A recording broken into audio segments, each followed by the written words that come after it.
Morning guys, welcome to this channel, Porsche Minor Mechanics and Camper Vans.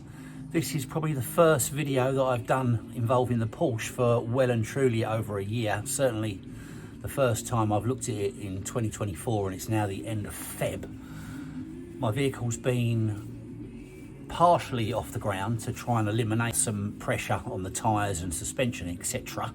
But pretty much I MOT'd it last May and it came back in here and it's been here ever since. I've fired it up a couple of times throughout that year period. Obviously May it's due for its next ticket, which I will then put it on the road for the summer, and damn it, I'm going to use it this year. But I've found a little issue, probably relating to the fact that it's been sitting around for so long. So I've stuck it on the quick jacks and I'm going to pop underneath and have a little look. Let's get in there and find out what the problem is. Okay, looking at the back, everything seems to be, well, it hasn't done anything, so it can't be too terrible.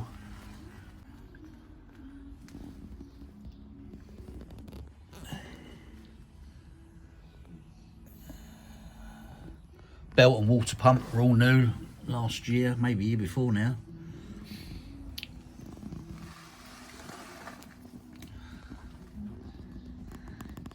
Probably give it a little bit of a clean up, but other than that, not too bad. Trouble with these Porsches is that the floor pans are completely covered end to end. So if you've got anything dripping or whatever, you're gonna have to take it all off to inspect it. But let's go further in. All good up here, not too terrible. Don't know what that is there, maybe have a little look at that later on. You can still see the grease that I put on all the studs 18 months ago that I did that. So, and the floor trays are actually quite clean, but again, the car hasn't really done anything at all. And as we work our way towards the front, which again looks all right until I look at that on the floor. And it's definitely got a pink tinge to it. So I have definitely got a coolant leak of some description. And if you look up here, you can just see couple of little drips forming around the feed pipes to the condensers. Now there are two huge aluminium pipes which run the length of the car from the engine, and then they kind of turn a corner here and then they go into rubber. So it's quite possible that the leak is coming from that joint. I have inspected those in the past and discovered that they were beginning to go a little bit corroded. I did grease them up, clean them up, etc. when I last had the coolant out of the vehicle. But obviously, you know, it could just be a standing issue. But really and truly, the only way to address it is going to be to take the trays off and have a good look. But it's all nice and clean, etc. on the suspension. So on first inspection, that's what we've got so far. So the only way to do it is to whip those trays out the front. They are like an Allen key, and there's some plastic 10mm nuts on studs as well. Take the tray out and have a look. My biggest fear is that it's where the aluminium meets the rubber, the problems there. And the other big issue I have as well is that it's going to mean draining all the coolant out of the car, and these are a nightmare to bleed up. I've never had it go straight forward. I've taken hours and hours sometimes to bleed these up. But anyway, let's whip the panel off and have a look. So I've removed the tray, and there's a few signs that the other side might be beginning to leak as well. Let's take a look at that. So that's the driver's side. There's a couple of little marks on the tray. This was the passenger side front, quite wet, and exposing those two aluminium pipes which are there. These are the ones that run flow and return to the engine. And the passenger side one, you can clearly see the leak. And moving over to the driver's side one, look at that. Yeah, a bit furry, isn't it? So my thoughts on this are, this piece of rubber in the middle here is quite pliable, and if I do that, yeah, it's corroded, it's falling off. So there's a circlip here and another one there. This pipe inserts into this collar of the plastic run and this collar of the aluminium run. This piece here is replaceable, so I'm gonna purchase a couple of those. I'll have to inspect the inside of this aluminium, because if there's signs of pitting or corrosion in there, then quite possibly it's never going to seal again. But fortunately the weep seems to be on the plastic side, so we should be okay. And again, this one, same, although this one, sorry, this one's corroded on the aluminium part, so they're different actually, in actual fact. So that's what we're going to do. I've got to drain the coolant out of it, and there's a lot of it, but that's the only way forward. So we'll get a couple of those ordered, probably go at Design 911 for those. It's also another reason why it's good practice to put the right coolant in these, because you've got aluminium pipes as well as rubber, so it will pay you to use a good quality recommended coolant, because these pipes do corrode. If I remember rightly, I think Porsche recommend these being changed after 10 years. It might be 15, but mine are in, I think mine are quite clean. I remember giving these a spruce up when I first inspected underneath the car a few years ago.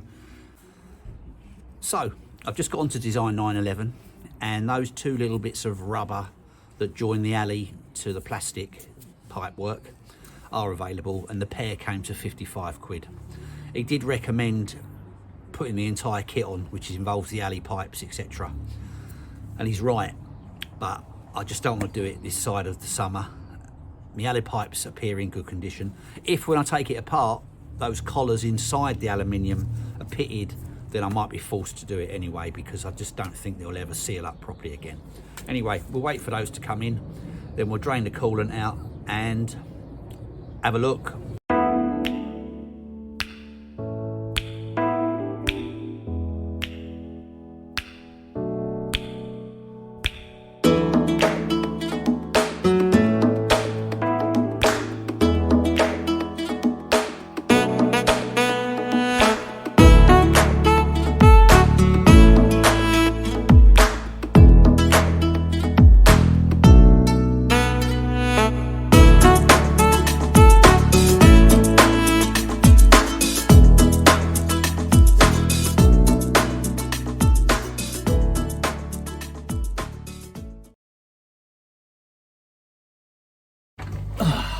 Right, the parts are in.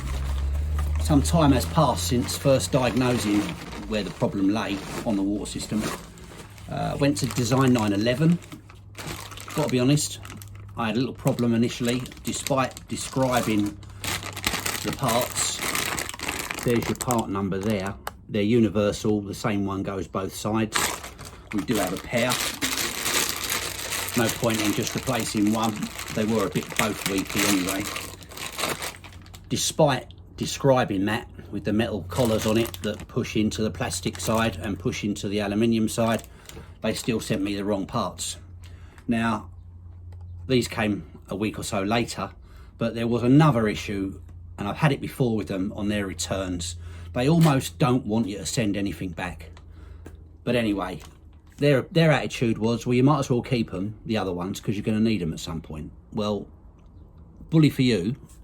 I don't need them, because I've had new condensers and stuff on the front end of this car 5 years ago, so I'm not looking to be replacing any of that soon. But anyway, Design 911, they're fantastic, all right? Just be careful, because they list the same item several times for different prices, just to have you over. Still doing that, I might point out. But sort out your returns thing. They don't want you to send anything back. You know, it's complicated and time consuming. There's no need for it, you know. Anyway, other than that, they're great. Let's get the car in the air and get the coolant out of it.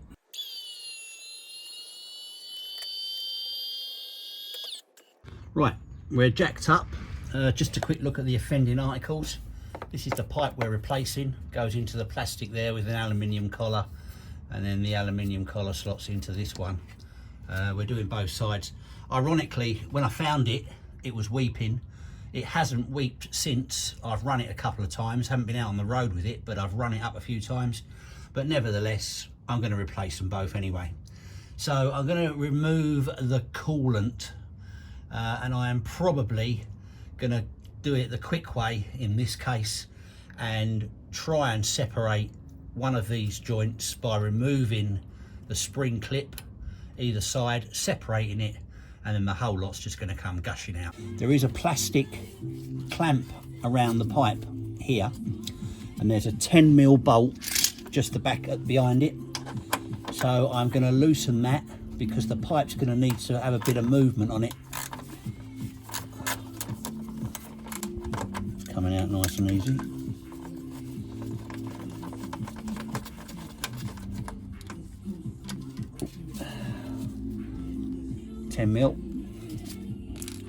And that should free that clamp up, and we can just push that, slide it out of the way. Is to try and prise this clip out.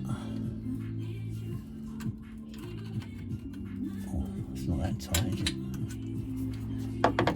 Push it from behind. Okay, that's your little spring clip out. On the other side. Well, that's let go of that. I can feel that's let go of that already. Over the top like that, and slide it round, and that's your second one out. Right, this is where it might get a bit messy. I've got a bucket underneath. I'm not putting the coolant back, but I just didn't want so much of it on the floor. Oh, here we go.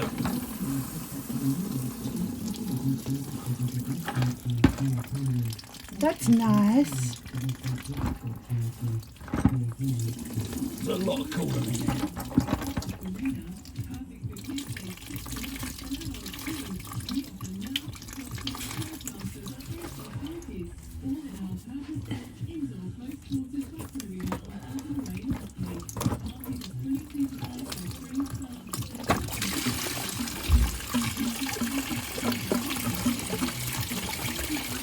I'll do the same with the other side. We'll let that drip for a little while, dry off underneath there. These are the old ones. You can see there's corrosion around there on the inside. The O-ring looks all right, but it is furry, so that's probably where the leak was coming from. The rubber all looks quite good. They don't, you know, they're very bright. They don't look that old, but that's probably testament to the antifreeze. The other one is worse. You know, there's a lot more corrosion around the collar there. This O-ring is very furry, so that corrosion is obviously lifted up the O-ring and broken the seal. And of course, they're the new ones, like for like. They're genuine Porsche. When I bought the car about 6 years ago, the chap had just forked out best part of £4,500 having a load of work done on the car. I think it was a bit more than that. And the front condensers were changed, and pipe work and lots of work was done on the car. Brakes and stuff like that were all completely overhauled. So I imagine that these were, and it was done at Porsche, so that's probably why they are they've got the writing on them that's associated with a genuine product, whereas the ones from Design 911 don't have, but they're identical. There's no reason to not use them. So we'll let it dry off underneath there. I'm going to inspect the collars where these are going to seat, make sure they're all clean. My only worry and concern would be putting this back in is to make sure that the aluminium it's going into isn't in the same state as that tail that came out of there. Let's have a cup of tea. Okay, the other side is done. I'm just trying to, if you look inside there, you'll see it's a little bit caked up around the bottom here, but the aluminium looks nice and bright, so I'm pleased with that one. This one you're probably going to be able to see better than I can when I show you, but that's the inside of the other one. It feels a lot furrier around here, so I'm going to give it a good clean, and with a bit of emery cloth and some WD-40. That isn't where it actually seals, so it's not major, it seals deep inside. But let's clean them up. Right, I've given them a clean out with a bit of emery cloth. Got rid of all the corrosion. That one's nice, and I've cleaned this one out. Just wipe this one out inside to make sure there's no debris in there. And the same over here with this one. All the loose stuff's gone. There's a bit of discoloration in the aluminium, but it's all smooth. And most importantly, this back piece is clean, which is where that O-ring's going to sit, and the same on the plastic on the inside here. So I'm going to reassemble them now, put a little bit of grease on the O-rings. Okay, all cleaned up. I'm going to put a little bit of spray grease in there, and I've put a little bit of grease around the O-rings just to help them slide in. Now, replacing in your fittings, you've got a little slot there you can see, and it's the same in the pipe. So I'm going to go with slotting that in there like so. Oh, they've just pushed in quite nicely. Went in there very nicely. And then manipulate that like that and push it together like that. Was it that easy? And then your clips, they've got a little turn up on them which goes into here.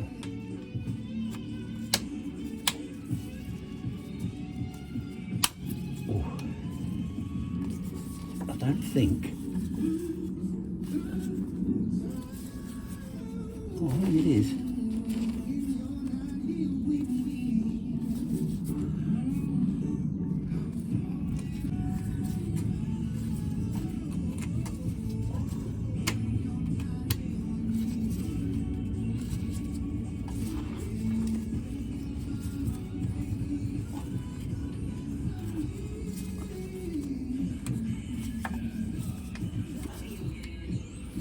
And that is that.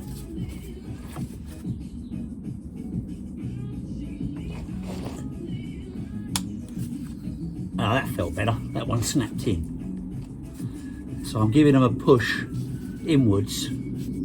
That one's much better. That one's in as well. Yeah, they're not coming apart. Right. So that's it. Okay, the other one. A little bit of spray greasy weasy, and then the other fitting greased up. What did we do the last time? We put, I'm going to put this one in first. So that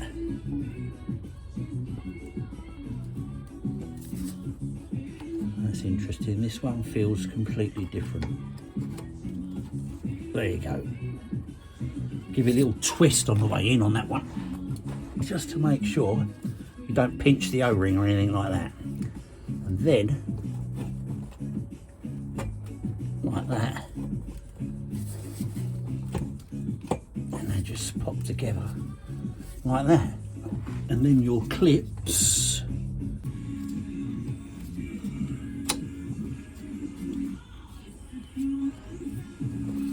no, that's not in. That's better. Because I can see it. That one's locked in. And then this one, it's gone in there now. That's it. So they're sitting, pin sits within those grooves on both flanges.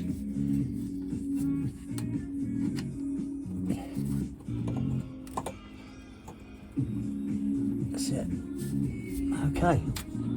Replace the clamp.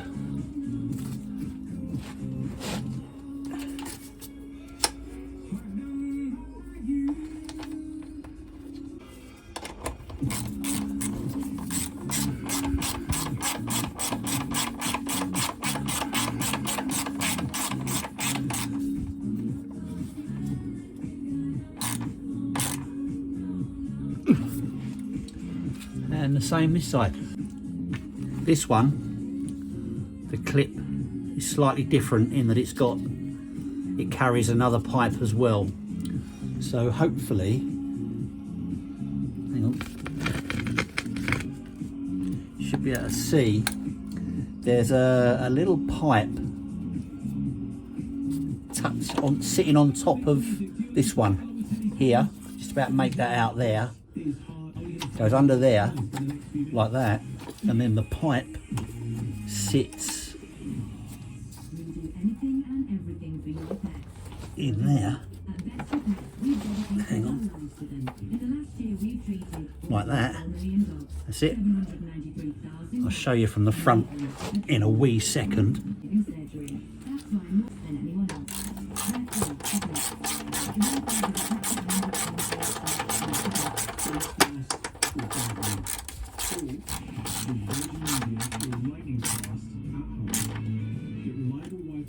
All done. And that's the view of the clip going on top of the pipe, and that's the plastic one there which slots into it. Okay, all in all, up to about an hour I suppose, non-stop. Not too bad a job at all. The worst part of the job is still to come, and that is putting the coolant back. I can't see a thing out of these glasses because they're covered in splashes from antifreeze. The antifreeze and the bleed up are a nightmare on these cars. I've had it go really easy, and I've been absolutely plagued by trying to get the air out of the condensers at the front. So we're going to put the coolant in and see how we go. I'm going to run it up for a little while with the bottle top off, see how we go there, put the heater on, blow the fans through, and see how we do coolant wise and what the temperature gauge says. And also obviously we'll have a look at the new pipe work to make sure that everything's sealed up.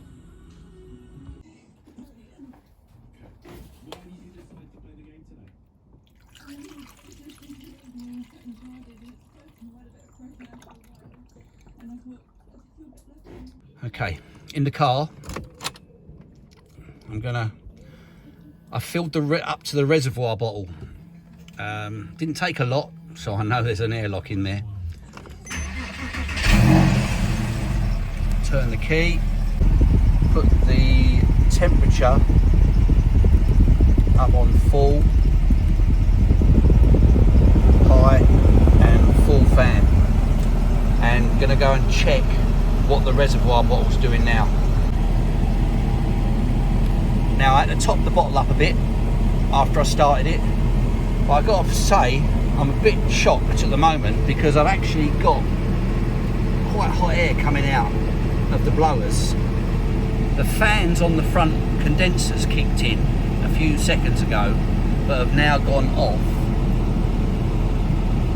Only 10 minutes has gone by and I'm nearly up to 80 degrees, which is my operating temperature. Certainly on idle it does go higher than that, as we're all aware, but I'm going to go and check the back again and also check underneath for any leaks. Everything looks good.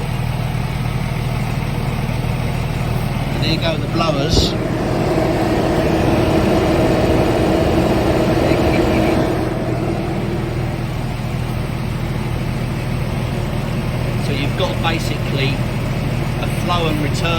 here.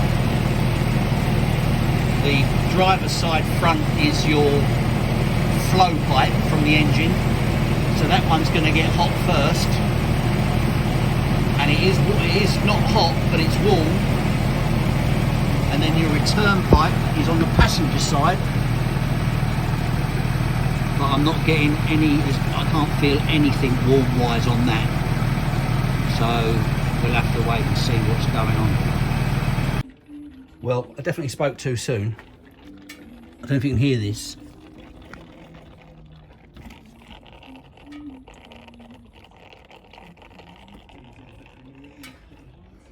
I had the bottle top off and it just spurted out a load of antifreeze.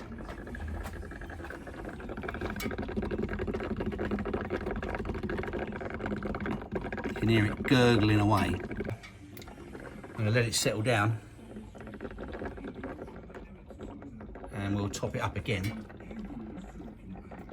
See what happens. Every time's different when I do this.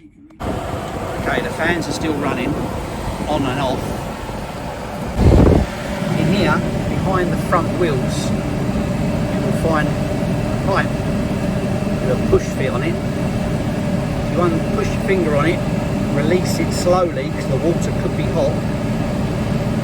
Gently wiggle it off.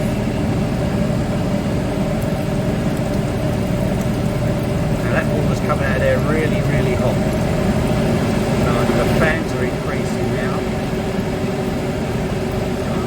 Push it back on. Do the same the other side. Exactly the same setup the other side. Finger on the bottom, wiggle it.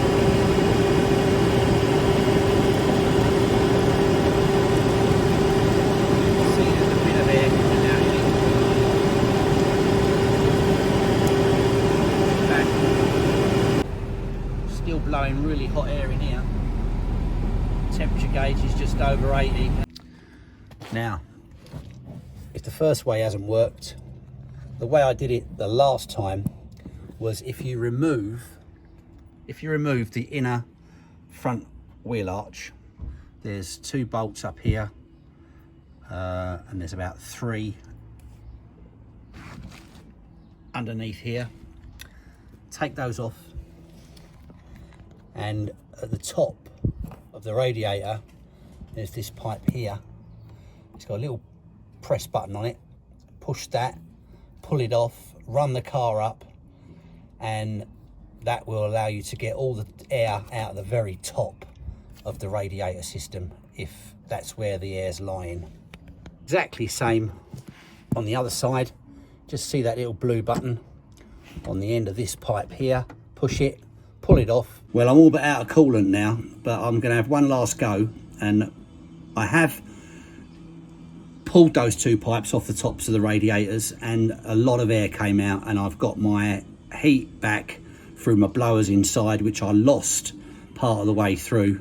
So I think I'm there now, so I'll give you a quick demo of what I did. Passenger front arch, I'm on that pipe where it goes onto the top of the radiator. I'm literally pushing that button in with my finger. There you go, and it's starting to come off now. And I had a big gush of air before, but I don't have that now because the radiator is full to the top with fluid without any air. Do the same on the other side. This side's a little easier to see. Put my finger on the button, slide the pipe back. You can just see a nice clean squirt coming out of there. I can now remove the expansion bottle cap without it blowing out everywhere.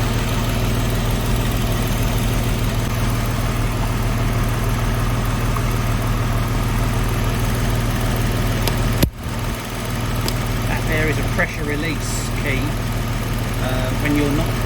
When it's all back to normal and you're sorted, push that down. I used it some of the time. I don't know whether it really works or helps or not, but it should be flat when the system is completely sealed up. sounding nice and sweet in there.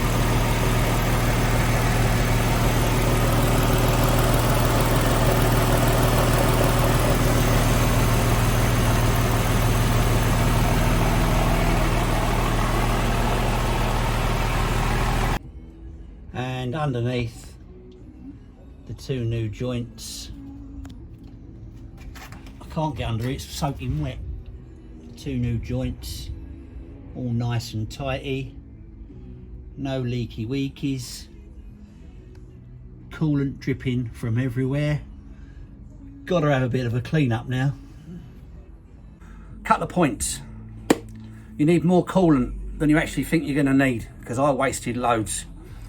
Also, when you're filling it up, it's a fly, when you're filling it up, give it a rev up to about 2000 RPM, hold it there for 30 seconds or so, maybe a bit longer, on several occasions if you need to, while going through the bleed process, before you release any pipes off the tops of the condensers stroke rads, because it helps speed up that airflow, the water flow, sorry, around the engine. So I didn't do that to begin with, I forgot about that, and it came back to me later on that maybe idle isn't strong enough for the water pump to get it to circulate, particularly if there's air in the system. So that all seems to be good. I can start to put things back together after I've had a little clean up everywhere. So it was well handy being able to get those inner arches off with the wheels on. I just didn't fancy doing that today, but still, it's done. I've now probably got to break my neck to try and get them all back again, which I'm going to do now.